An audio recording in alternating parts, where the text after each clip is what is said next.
মন্দিরে কি বলা হচ্ছে সেই দেবী বন্দনা বন্দিলাম গণপতি পার্বতী নন্দন মানে গণেশ অতঃপর বন্দিলাম শ্রী গুরুচরণ গুরুদেব অজ্ঞানের এই অন্ধকারে নাশ করে যিনি ভক্তি করে বন্দিতার শরণ দেই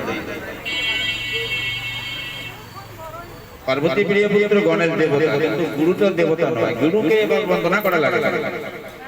এখানে একটা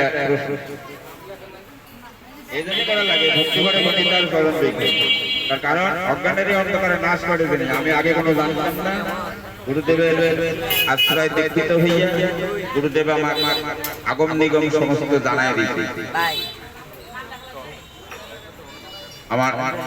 দুই চক্ষু আছে আর এক চক্ষু উনি প্রদান করছে জ্ঞান চক্ষু এই জন্য গুরুদেবকে বলা হয় সাক্ষাৎ ভগবান কেহই ভগবানকে দর্শন করতে পারে না কিন্তু সাক্ষাৎ ভগবান গুরুদেব এজন্য বললাম অজ্ঞানের এই অন্ধকারে নাশ করে যিনি আমি অজ্ঞান গুরুদেব আমার অজ্ঞান নাশ করছে নতুন আলো জ্বালিয়ে দিয়েছে